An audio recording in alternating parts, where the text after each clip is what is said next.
Olá, seja bem-vindo à nossa sexta aula do curso de Panorama Bíblico do Novo Testamento.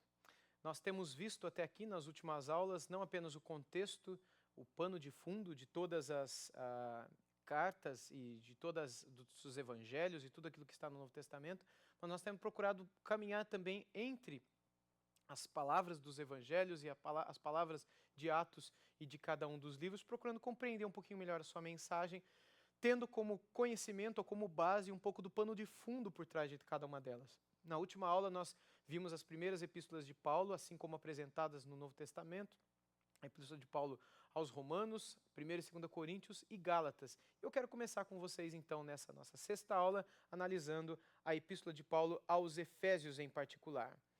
Muito bem, nós temos aqui nessa primeira imagem, a imagem de um apóstolo Paulo aparentemente preso numa prisão domiciliar.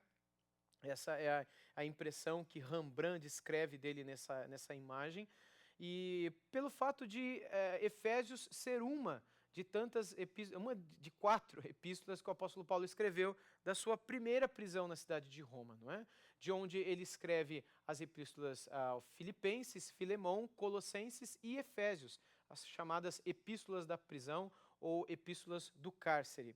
Vamos pensar um pouquinho então em Efésios, não é? Desde o ano 133, com uma população próxima a 500.000 de pessoas, Éfeso era a capital da província romana da Ásia e residência oficial do governador. E estava situada em um lugar privilegiado da costa do Mediterrâneo, com um porto de tráfego e uma importante via de comunicação com o interior da Ásia Menor.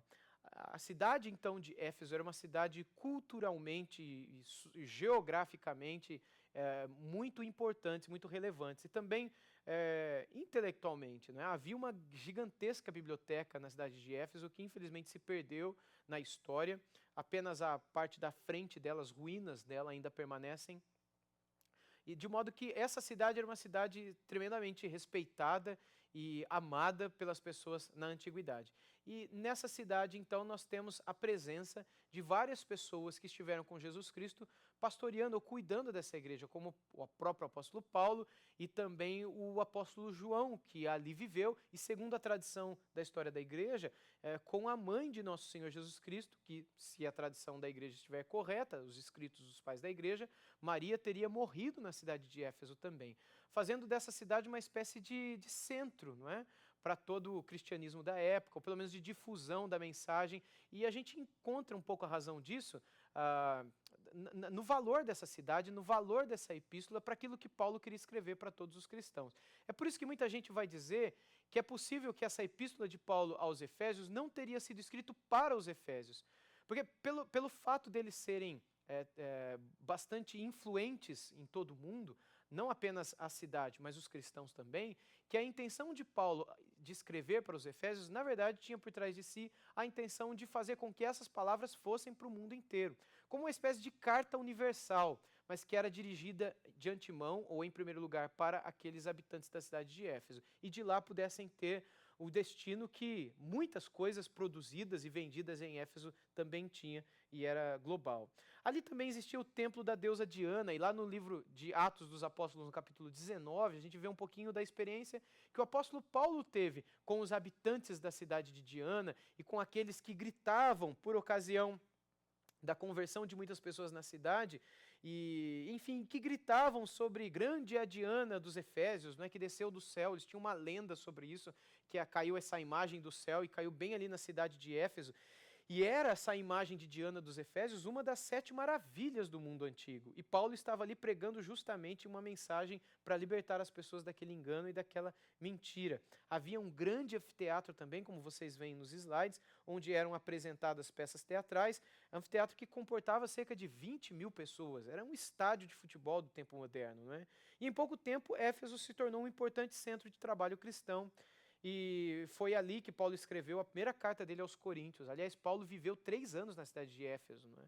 E dali ele fez muita coisa, e quando ele estava preso em Roma, foi que então ele escreveu essa epístola para os Efésios. Seguindo aqui então, o livro de Atos faz uma referência a 2 visitas de Paulo a Éfeso. A primeira foi bastante breve, em Atos 18, e na segunda ele ficou praticamente 3 anos ali, em Atos 19 e 20. E foi nesse período cuja duração indica, não é, a importância da obra missionária realizada ali naquele local. Não é? A duração demonstra o valor que o apóstolo Paulo dava para aquela cidade, por isso ele quis ali permanecer por tanto tempo. Eu já disse que ele estava preso, seguindo aqui no slide, né, a carta aos Efésios não trata de nenhum problema particular dos cristãos a quem se destina, mas fala de um modo geral sobre a igreja e a vida cristã, e ao contrário do que ele faz nas outras cartas, no fim desta carta, Paulo não manda nenhuma saudação pessoal. Isso é bem estranho, dada a profunda amizade entre Paulo e seus irmãos e irmãs na fé residente em Éfeso. É bem provável que a carta tenha sido escrita não somente para os cristãos de Éfeso, mas também para os de outros lugares, como eu disse no início da aula. E a falta da expressão da cidade de Éfeso na saudação, em alguns dos melhores manuscritos gregos, também indica essa possibilidade. Vamos pensar um pouquinho na estrutura da carta. Paulo ele começa no capítulo 1 com duas orações. A primeira oração no capítulo 1 é uma espécie de louvor a Deus pela eleição. Ele menciona ali que bendito seja o Deus e Pai de nosso Senhor Jesus Cristo, no versículo 3, que nos tem abençoado com toda sorte de bênçãos espirituais nas regiões celestiais em Cristo Jesus. Aí no versículo 4 e no 5 ele vai colocar as palavras conhecidas relacionadas à eleição, não é?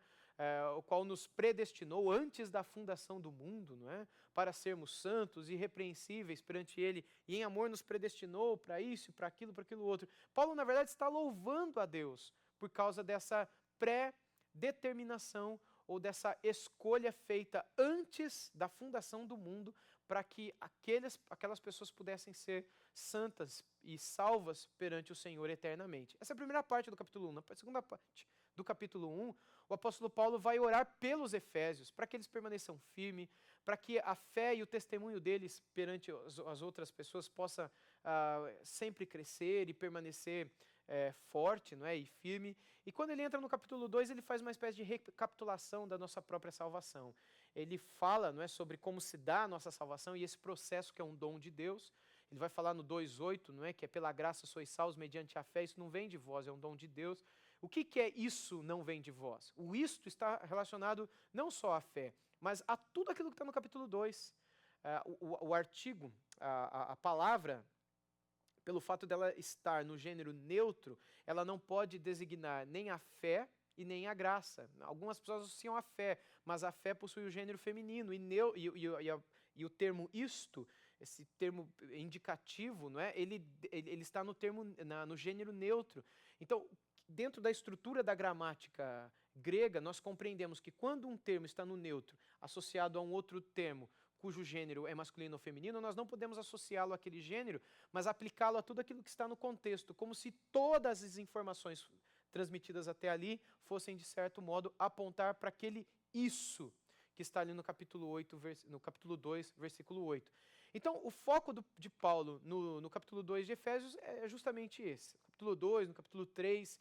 Mesmo no capítulo 4, quando ele passa a falar sobre os dons de Deus, agora associados à figura dos apóstolos, dos evangelistas, dos pastores e mestres, e, enfim, e outras coisas que acontecem na vida da igreja, ele tenta tratar um pouquinho sobre a vida da igreja e sobre a presença do Espírito e o que o Espírito Santo opera no cristianismo, à medida que aquelas pessoas honram ao Senhor, temem ao Senhor e servem ao Senhor com as suas vidas.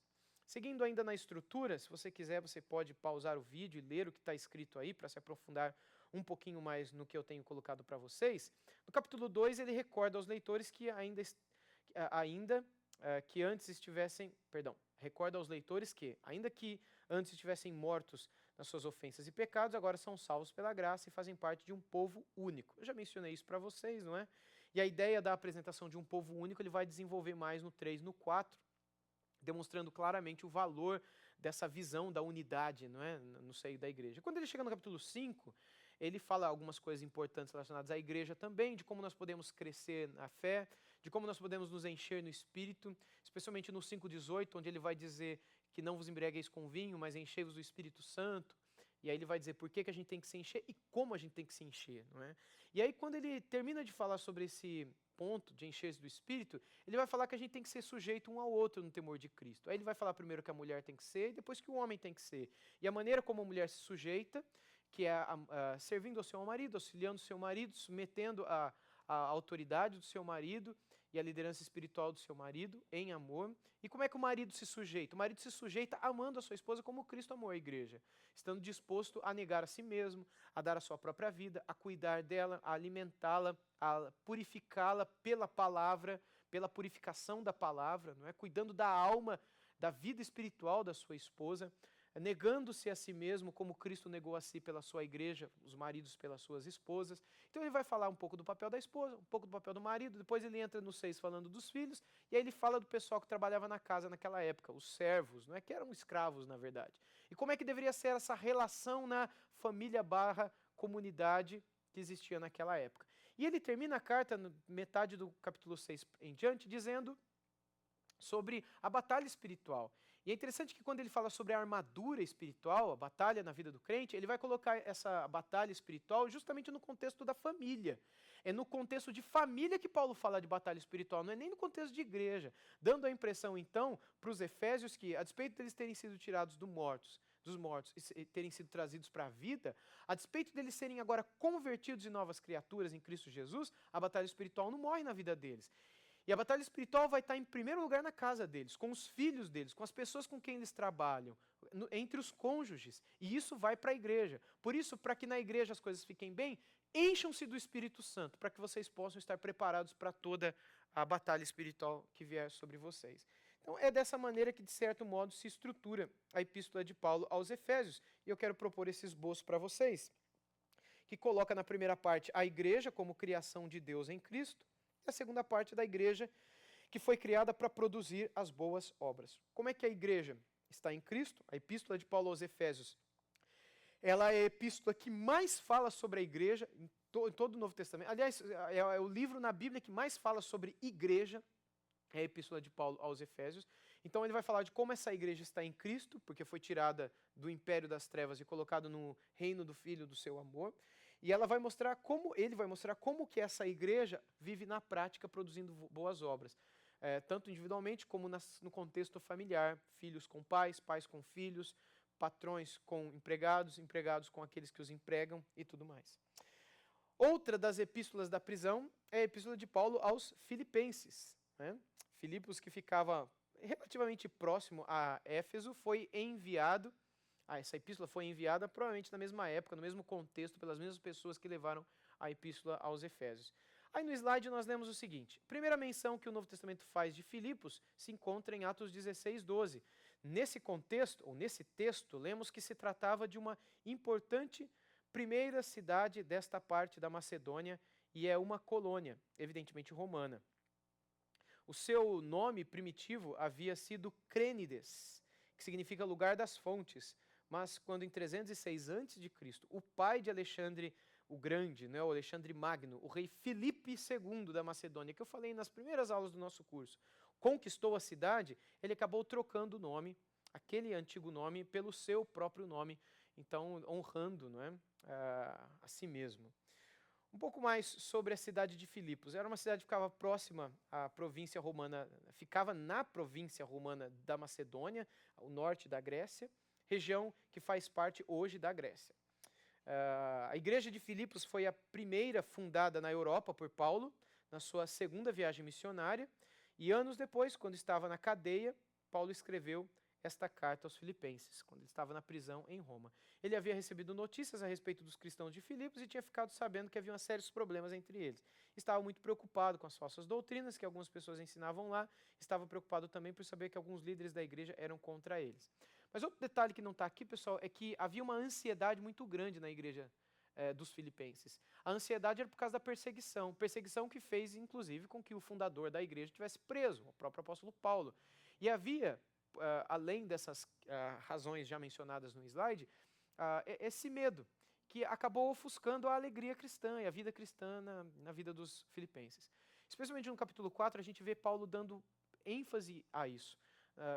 Especialmente após o versículo 6, quando ele diz que eles não deveriam viver ansiosos por coisa alguma, antes deveriam trazer todas as suas súplicas através das petições e com súplicas e ações de graças, não é? E aí ele vai dizer que se nós fizéssemos isso, se os filipenses trouxessem as suas súplicas, as suas petições por meio das súplicas com ações de graças, Ele vai dizer que a paz de Deus que excede todo o entendimento guardaria o coração e a alma daquelas pessoas em Cristo Jesus. E que eles deveriam pensar nessas coisas, já chegando no versículo 8 do capítulo 4 de Efésios. Coisas que são louváveis, coisas que são boas, coisas de boa fama, coisas naquilo que existe algum louvor, de modo que eles pudessem sair daquela situação de tristeza e se alegrar. E por mais de uma vez Paulo vai dizer, alegrai-vos no Senhor, outra vez vos digo, alegrai-vos sempre no Senhor. No finalzinho Paulo vai descrever a sua gratidão pela oferta que os filipenses haviam enviado a eles pela mão de Epafrodito, né, um homem muito doente daquela época que caminhou muito próximo do apóstolo Paulo, e disse, enfim, que ele havia sido totalmente suprido, né, por conta daquela oferta, e não que ele estava dizendo aquilo porque ele precisava, mas porque ele queria realmente mencionar a sua gratidão, porque ele havia aprendido a ser grato e satisfeito em toda e qualquer situação, no pouco ou no muito, ele vai mencionar, não é? É tudo posso naquele que me fortalece. E qual o contexto na qual essas palavras aparecem? Eu posso passar fome ou eu posso ter abundância de comida, eu posso passar frio ou passar calor, eu posso ter tudo ou não ter nada, eu posso estar preso ou posso estar livre. Eu posso qualquer coisa naquele que me fortalece. Sei que hoje em dia muita gente usa esse versículo de uma maneira totalmente distorcida, não é? Já que eu tudo posso naquele que me fortalece, então eu posso ter um carro melhor, uma esposa mais bonita e um emprego, enfim, que me remunere melhor. Mas não é isso que Paulo estava dizendo. Ele estava dizendo que, tendo Cristo em sua vida, fossem quais fossem as intempéries, as dificuldades, as lutas que ele viesse a passar, ele estaria bem, porque ele pode qualquer coisa na pessoa de Cristo Jesus que o fortalece. Mas assim mesmo, ainda assim, ele agradecia os filipenses pela oferta que eles tinham mandado pela mão do Epafrodito. Ele termina desejando algumas coisas aos filipenses, reforçando do seu carinho e do seu amor por aqueles, né? Algumas outras informações que vocês podem se deter aí um pouco, pausando o vídeo para ler, relacionados a essa cidade especial. Aqui um pouco sobre o conteúdo, não é? Na primeira parte, Paulo dá testemunho de que, inclusive, a prisão oferece a oportunidade de anunciar o evangelho, sempre com o tom da alegria soberana, não é? Então aqui eu estou pregando o evangelho na cadeia, e isso é alegria para mim. Eu estou preso, mas estou feliz, então se alegrem vocês também. E reflete sobre o seu ministério apostólico, ao qual continuará consagrado, seja pela vida, seja pela morte, enquanto não chegar a hora de partir e estar com Cristo, porque isto ainda é melhor. Porque para Paulo o viver é Cristo e o morrer é ganho. Então a vida aqui não está fácil. Nós estamos vivendo dias de perseguição, eu estou aqui preso, vocês estão aí temendo serem presos também, perderem os seus filhos, perderem os seus pais, seus cônjuges, seus amigos. Mas, enfim, o nosso viver tem que ser Cristo, e se for Cristo vai ser alegre. E o nosso morrer vai ser lucro, vai ser alegre também, porque nós nos encontraremos com o amado da nossa alma. Então ele tenta começar dessa maneira. Na segunda parte, contém uma declaração fundamental da fé cristã, uma espécie de hino, não é? Na qual ele exalta a humilhação de Jesus Cristo, em Filipenses capítulo 2, chamada na história do pensamento cristão ou da teologia cristã como a kenosis de Cristo Jesus, ou o esvaziamento de Cristo Jesus, o fato dele ter deixado toda a sua glória e toda a sua majestade para se humilhar e se fazer servo e obediente até a morte e morte de cruz. Por isso, Paulo vai concluir em Filipenses, não é? Diante dele todo joelho se dobrará e toda língua confessará que só Jesus Cristo é o Senhor. Então há recompensa quando nós nos humilhamos, quando nós nos entregamos nas mãos de Deus e vivemos o que Ele espera que vivamos. O fim dessa história, ainda que seja vivida em meio a lutas e dificuldades, será maravilhoso. E eles deveriam se apegar a isso e permanecer firmes até o final com essa alegria soberana, não é? Com essa alegria que nada pode destruir. Essa alegria não é tola no sentido de ser isenta de lágrimas e isenta de qualquer coisa que pudesse fazê-los sofrer. As aflições viriam sim, mas haveria um sentimento sobrenatural que guardaria os seus corações em meio às aflições. Paulo fala sobre isso no capítulo 4, não é? De Filipenses, quando ele diz da paz que excede todo o entendimento. É uma paz que ninguém entende, mas que fortalece. E essa paz vem de Deus, diz ele em Filipenses 4, 7. E essa paz guarda teu coração e a tua mente, ou seja, tuas emoções e tua razão, para que você faça as coisas do jeito que tem que fazer. Porque quando a gente está no meio da ansiedade, da angústia, a gente fica tão atrapalhado que a gente não sabe como resolver as coisas. E Paulo está dizendo, Deus vai dar uma paz. E essa paz vai guardar vocês. Então isso é um pouco do panorama de Filipenses. É uma epístola maravilhosa para os dias de hoje, no caso de você querer expor à sua igreja um livro ou uma carta, ou fazer um estudo bíblico, não é? Em cima de um texto bíblico que diz respeito à ansiedade, a procurar encontrar no Senhor alegria em meio ao sofrimento, eu sugiro que você opte por essa epístola de Paulo aos Filipenses, mas que antes conheça todos esses aspectos introdutórios de pano de fundo que eu tenho mencionado para você aqui, ok? Seguindo aqui ainda adiante, algumas outras informações que já foram mencionadas ao longo da aula. E o esboço final, nós temos aqui a primeira parte, o Evangelho de Cristo também cresce na prisão. Segunda, uma exortação à unidade. Terceiro, os valorosos colaboradores do apóstolo. Quarto, não é ponto, advertências contra os falsos mestres que poderiam atrapalhar aquela alegria cristã ainda mais. E ele termina com algumas exortações e o agradecimento pela ajuda dos filipenses vindo, não é? A ajuda vinda pela mão de Epafrodito, coisa que eu mencionei também aqui ao longo da aula. Então essa é a epístola de Paulo aos Filipenses. Uma outra epístola de Paulo da prisão é a epístola aos Colossenses. E essa é a história por trás dessa epístola, tal como a história por trás da epístola de Paulo a Filemão, são incríveis. Não é? Quando eu chegar lá em Filemão, eu vou dar alguns outros detalhes relacionados a essa epístola aqui também. Mas a igreja na cidade de Colossos, ela não foi fundada pelo apóstolo Paulo, né? Nós nem mesmo sabemos quem tenha sido o fundador, talvez um tal de Epáfras, que foi um homem de Deus daquele tempo e ao qual Paulo menciona quando escreve essa epístola. Mas Paulo não plantou essa igreja.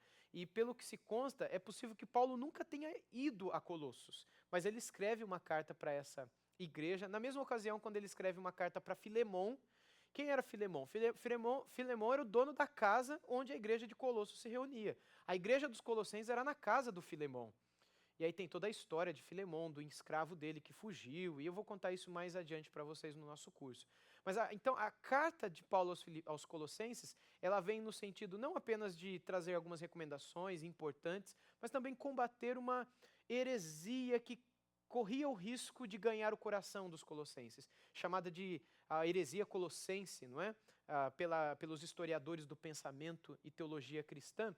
E essa heresia colossense, ela estava bastante associada àquele culto do oculto, aquela adoração do oculto que nós mencionamos nas primeiras aulas, quando tratávamos dos aspectos mais contextuais. Culto a anjo, adivinhações, e, enfim, a mistura de algumas religiões pagãs com gnosticismo, filosofia grega e religiosidade judaica, e, enfim, recheados com uma visão cristã. Isso tudo está tentando entrar dentro da igreja. E Paulo também escreve essa carta para o pessoal de Colosso com a ideia de mantê-los firmes no evangelho, fazê-los acreditar que eles deveriam rejeitar todas aquelas coisas e permanecer firme naquilo que um dia o próprio Epáfras havia ensinado para eles. Epáfras, que foi provavelmente o fundador daquela cidade, daquela igreja, perdão, naquela cidade, e o pastor daquela igreja na ocasião em que Paulo escreveu a epístola a eles. Essa imagem que vocês veem na projeção é uma das imagens mais antigas do apóstolo Paulo, né? Está escrito o nome dele aí nessas palavras gregas, não é? Toda a letra maiúscula em grego, e é uma imagem possível aí talvez do apóstolo Paulo. Toda vez que ele é pintado, retratado, ele é sempre retratado com essa aparência, como vocês aí veem. Então, um pouquinho da cidade de Colossos nesse slide. A cidade de Colossos ficava na província romana da Ásia, região que hoje faz parte da Turquia. A igreja dali não tinha sido fundada por Paulo e, pelo que parece, ele ainda não havia estado lá quando escreveu a carta aos Colossenses. É provável que Epáfras, companheiro de trabalho de Paulo, tenha sido o primeiro a anunciar o evangelho em Colossos. Eu gostaria de ler essas duas passagens, Colossenses 1:7, onde o nome de Epáfras aparece. Eu acho que é importante a gente fazer essa menção aqui agora, visto que Paulo não é o fundador dessa igreja, e sim, provavelmente, esse homem chamado Epáfras. Em Colossenses 1:7 diz assim: como aprendestes com Epáfras, nosso amado conservo, fiel ministro de Cristo em nosso favor. Nosso amado conservo, de quem vocês aprenderam até o momento. Então, aprenderam o quê? As palavras dele aqui anteriormente são de gratidão pela fé que havia neles. e eles aprenderam sobre a fé, Paulo vai dizer aqui, do Epáfras, conservo. E normalmente Paulo usa essa expressão conservo para outros pastores que, ao lado dele e dos demais apóstolos, pastoreavam a igreja de Deus espalhada em toda a terra. E no capítulo 4, versículo 12, 4:12, ele diz: Cumprimenta-vos Epáfras, que é um de vós, servo de Cristo Jesus, que sempre luta por vós em suas orações, para que permaneçais amadurecidos e plenamente seguros em toda a vontade de Deus. Então, Epáfras, que é um de vós. Epáfras, um dos colossenses. Apenas 2 destaques para essa presença de Epáfras no seio da igreja ali. Já mencionei isso também. Segundo ponto, a informação que atualmente possuímos da cidade de Colossos é escassa. Sabemos que se erguia às margens do rio Lico, afluente do Meandro, a uns 175 quilômetros a leste de Éfeso, e que, do ponto de vista administrativo, pertencia à província romana da Ásia. Houve uma época em que gozou de certo prestígio comercial, mas a partir do ano 61 d.C., depois de um violento terremoto, entrou em processo de tanta decadência que logo chegou quase ao desaparecimento total. Esse desastre natural, que é bastante conhecido pelos gregos na história geral, e que é mencionado, de certo modo, pela patrística também, não foi conhecido pelo apóstolo Paulo. Aparentemente, essa carta que Paulo escreveu aos Colossenses é de antes desse desastre que praticamente varreu do mapa a cidade de Colossos e que se deu pouquíssimo tempo depois, poucas décadas depois da escritura dessa carta de Paulo aos Colossenses. Um pouco ainda sobre a igreja, a pregação do evangelho naquela região da Ásia havia sido confiada a Epáfras, residente de Colossos, já mencionamos isso. Os crentes que se reuniam em Colossos constituíam um grupo principalmente de procedência gentílica, composto por pessoas que, na sua maioria, se não na sua totalidade, haviam antes professado alguma forma de culto pagão. Por que Paulo escreveu? Qual foi o propósito? Paulo escreveu esta carta para lembrar aos colossenses que a salvação conferida por Deus em Jesus Cristo é suficiente e qualquer ensino que possa diminuir a preeminência de Cristo deve ser rejeitado. A carta deve ter sido enviada por Tíquico e Onésimo, não é? Eu vou ler também essa parte aqui no final, onde ele menciona o Tíquico e o Onésimo. E isso tem uma história muito bonita por trás de si, não é? Que a gente vai mencionar quando falar da epístola de Paulo a Filemão. No capítulo 4, versículo 7 diz assim: Tíquico, irmão amado, fiel ministro e conservo no Senhor, vos informará sobre a minha situação. E no versículo 9 ele diz: Onésimo, que é um de vós. Aqui eu vou explicar depois para você que Onésimo não era um deles. Onésimo era um escravo de Filemão, dono da casa onde a igreja de Colossenses se reunia, e o cara não era crente. Ele fugiu de lá, saiu de lá roubando o seu senhor, ninguém sabia para onde. Só que ele acabou se convertendo e a história depois a gente vê em Filemão. Onésimo, que é um de vós, irmão fiel e amado, irá também. Eles vos informarão de tudo o que acontece aqui. Mais adiante eu vou falar um pouquinho mais sobre essa história. Como é que se desenvolve a Epístola aos Colossenses? Na primeira sessão, Paulo dá graças ao Senhor pela fé daquelas pessoas, não é? Ele fala um hino, não é? Compõe um hino ali onde ele proclama a soberania, a supremacia da pessoa de Cristo sobre toda a criação. Ele é o cabeça de toda a criação. E mediante o sacrifício na cruz, ele redimiu o pecador e reconciliou a humanidade em pecado com o Deus Santo. Obviamente não toda a humanidade, mas aqueles que se arrependem e creem nele.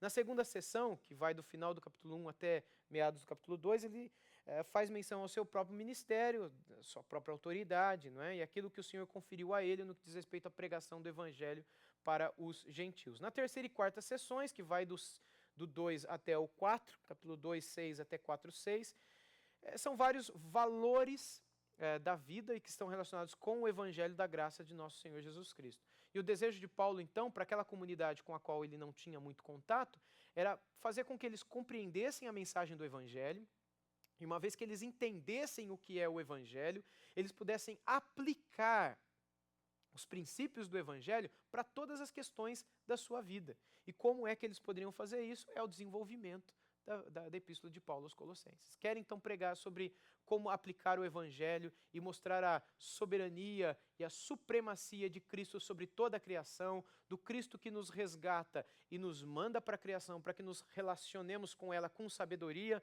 Leia e exponha Colossenses. Uma das palavras mais marcantes dele nessa epístola está no capítulo 3, quando ele diz que habite ricamente em vós a palavra de Cristo, não é? Aconselhando-vos uns aos outros. Habite ricamente. O que é a palavra de Cristo? Palavra de Cristo é evangelho. É a mensagem de que o homem é pecador e Cristo é o nosso Salvador. E que por meio do arrependimento e da fé nós obtemos os benefícios dessa salvação e desse resgate. Então que essa palavra habite ricamente em vocês e que em todas as áreas das suas vidas vocês possam manifestar, transpirar essa mensagem para a salvação de todas as pessoas com as quais vocês convivem. Levem então em humildade a palavra do perdão, a palavra da paz e do amor, que é o vínculo perfeito, o vínculo da perfeição, não é? Ainda sobre Colossenses, na última parte, nós podemos dividir, não é? Fazer um esboço final aqui, se divide em 4 partes. A excelência da pessoa e suficiência da obra de Cristo. Além de Cristo, vocês não precisam de mais nada, não precisa de culto a anjo, adoração do oculto, guardar certos dias, festa de lua, todas essas coisas que vocês estão ouvindo aí do povo na cidade de Colossos, vocês abandonem tudo isso. Cristo é suficiente e Cristo é supremo sobre todas as coisas. Isso é o Evangelho. Se apeguem ao Evangelho e não permitam que nada possa substituir a mensagem do Evangelho na vida de vocês. Aí ele fala um pouquinho do ministério dele, como o pessoal não conhecia ele, então é importante que ele mostre quem ele é, defendendo um pouquinho da sua autoridade, a qual ele recebeu do próprio Cristo. Aí vem algumas advertências contra falsos mestres, que é essa passagem desses caras que falava dessas bobeiras lá, dos cultos a coisas estranhas. E aí, por fim, a nova vida em Cristo e como o Evangelho deveria ser rico na vida deles, deveria estar embebecido na vida deles, de tal maneira que eles pudessem transpirar o Evangelho com quem eles viessem a conviver. Ok? Bom, essa é a epístola de Paulo aos Colossenses que ele escreve junto de Efésios, Filipenses e Filemão, quando estava preso em Roma, por ocasião de uma de suas viagens, por ocasião da sua terceira viagem missionária, né, na qual ele fica preso e tem a oportunidade de escrever para essa igreja aqui. Muito antes de escrever para os Colossenses, Paulo escreve aos Tessalonicenses. Essa imagem que você vê aí é uma espécie de ruínas de um antigo mercado que foi descoberto recentemente por escavações arqueológicas na região onde, na época de Paulo, teria sido a cidade de Tessalônica. Um antigo mercado municipal, onde provavelmente o apóstolo Paulo passou e andou e testemunhou, não é? Vamos ver um pouquinho então sobre a cidade de Tessalônica. Durante a vida do apóstolo Paulo, Tessalônica, a atual Salônica, era a capital da província romana da Macedônia. Gozava de uma economia florescente devido em grande parte à sua magnífica localização, com um porto que se abria ao mar Egeu e dava entrada e saía a grande parte do importante tráfego comercial entre Roma e a Ásia Menor. A população tessalonicense era numerosa e era formada por uma mistura de residentes nativos e estrangeiros, estes últimos agrupados em colônias das mais diversas nacionalidades, entre as quais se encontra a judaica, que devia ser importante, visto ter a sua própria sinagoga ali na cidade de Tessalônica. Seguindo aqui ainda no slide, Paulo escreveu a primeira carta aos Tessalonicenses para lhes dizer como estava contente com o progresso espiritual deles e para animá-los a continuarem firmes na fé em Cristo e a viverem de uma maneira que agrade a Deus. Ele lhes recomenda que não se preocupem com questões sobre quando os mortos vão ressuscitar e quando Jesus Cristo vai voltar. Paulo pede que confiem no amor de Deus, o qual não nos escolheu para sofrimento, para sofrermos o castigo da sua ira, mas para nos dar a salvação por meio de nosso Senhor Jesus Cristo. Com carinho e amor, Paulo termina a carta com saudações para os seus queridos irmãos e irmãs de Tessalônica. Então, a gente percebe isso sobretudo no capítulo 3 e 4 de 1 aos Tessalonicenses, especialmente o 4, quando Paulo dá especial atenção ao evento da segunda vinda de Jesus e do arrebatamento, não é? No tocar da última trombeta, aqueles que estiverem mortos ressuscitarão primeiro, e nós, os que estivermos vivos, seremos arrebatados e estaremos para sempre com o Senhor nos ares. Então, Paulo vai mencionar todas essas coisas com o objetivo de trazer consolo para algumas pessoas na cidade de Tessalônica que sofriam por causa da morte de entes queridos, por questões de perseguição. Então, Paulo tem como propósito também esse consolo, esse conforto, mas com a palavra de consolo, ele traz informações, revelações impressionantes que não estavam até então registradas na Sagrada Escritura, como por exemplo que no toque da última trombeta, João vai falar disso em Apocalipse, Jesus falou disso no Evangelho de João, ou seja, aquele momento final da história da humanidade que antecede a vinda de nosso Senhor Jesus Cristo imediatamente, não é? Quando aquilo acontecer, os mortos ressuscitarão e os que estiverem vivos serão arrebatados. E com a ressurreição e o arrebatamento haverá uma transformação, que seria a glorificação, a fim de que o evento que toma parte logo em seguida, que é o juízo do trono branco, conforme as informações de Apocalipse, informações sobre o que acontece após o tocar da última trombeta, dá-se início o novo céus e nova terra, onde todos aqueles que foram ressuscitados e aqueles que foram arrebatados e glorificados para estarem para sempre com o Senhor, possam então habitar com um corpo glorificado, tal como o de nosso Senhor Jesus Cristo após a sua ressurreição. Seguindo aqui no slide, então, um pouco sobre a data e lugar de redação. De Tessalônica, Paulo se dirigiu a Bereia, a gente vê isso em Atos 17. Depois ele foi para Atenas, não é? Ainda em 17. E finalmente ele chegou em Corinto. Aqui em Atos 17, quando ele desce de Tessalônica para Corinto, e ele passa em Bereia e passa em Atenas, não é? Em Atenas é quando ele vai e evangeliza no Areópago, aquela história que imagino que vocês se lembram de Atos 17. É quando ele estava indo de Tessalônica para Corinto. E a carta é a carta mais antiga das que conhecemos do apóstolo e provavelmente também o documento mais antigo do Novo Testamento. A intenção de Paulo era regressar logo a Tessalônica, mas não pôde fazê-lo. Por isso é que ele de Atenas enviou Timóteo, encarregando-o de animar os crentes e logo se reunir com ele para informar-lhe do rumo dos assuntos naquela igreja. Timóteo fez a viagem e voltou a Corinto. De um modo geral, as notícias que levava a Paulo eram boas, embora também falassem de uma certa imaturidade entre os cristãos de Tessalônica. De qualquer forma, Paulo se sentiu satisfeito e não demorou em manifestar isso por escrito, não é? na composição dessa primeira carta. Um pouco do panorama na primeira das duas sessões principais, que se divide o texto.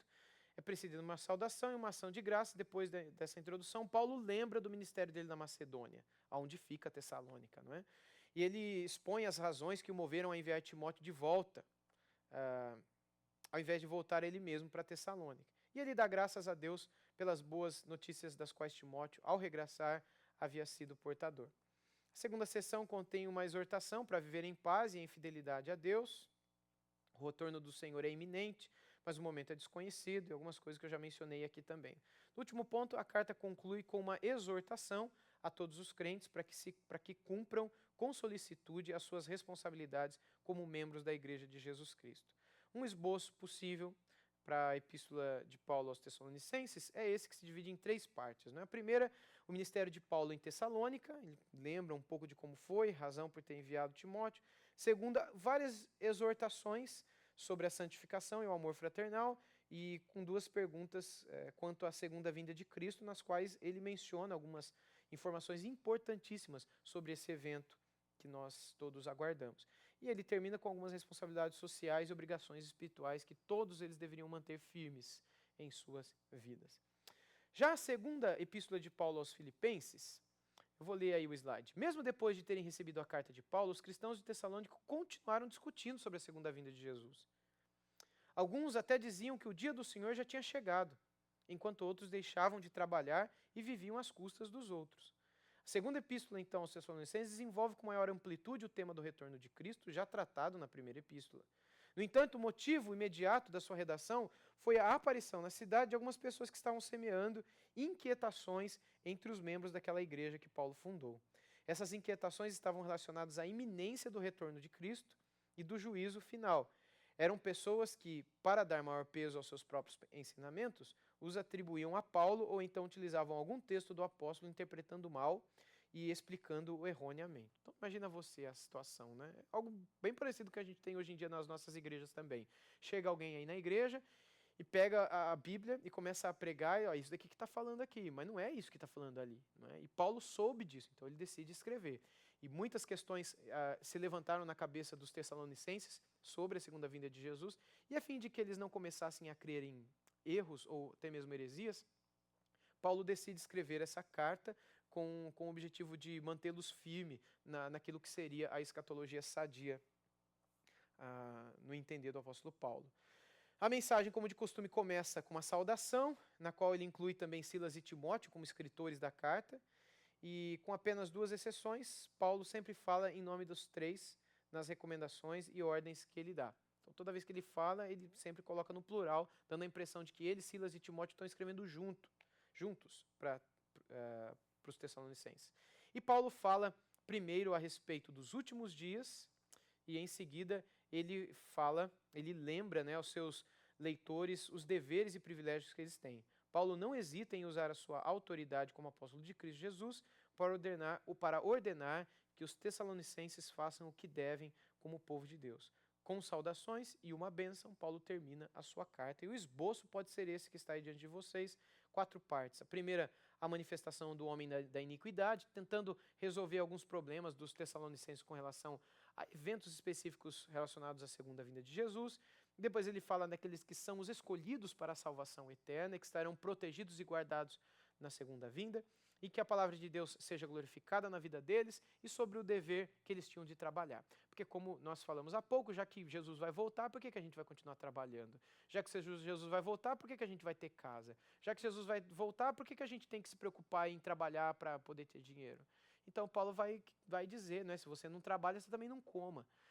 Você não pode aguardar a vinda do Senhor Jesus Cristo de papo para o ar, não é? Inerte, sem fazer nada, vivendo de maneira irresponsável, como se fosse isso que agradasse a Deus. Sim, você deve viver como se Jesus fosse voltar daqui 1 hora, 1 minuto, 1 segundo. Mas se Cristo não voltar, você deve continuar a tua vida, como você sempre viveu, para a glória dele, para o louvor dele, esperando e orando pelo retorno dele, que será no tempo que só ele sabe, e mais ninguém. Então essa é a mensagem que Paulo tenta passar para os Tessalonicenses na sua segunda epístola. Nós queremos encerrar aqui então essa nossa 6ª aula e que o Senhor Deus possa continuar abençoando vocês em seus estudos e em sua perseverança no conhecimento do Novo Testamento. Não pare aqui, vá além, vá aos livros, leia os comentários, leia as introduções, a fim de que você tenha uma visão cada vez mais abrangente do mundo do Novo Testamento, no qual tudo aquilo que nós temos pregado hoje em dia está fundamentado. Que Deus abençoe a cada um de vocês e nos vemos na próxima aula.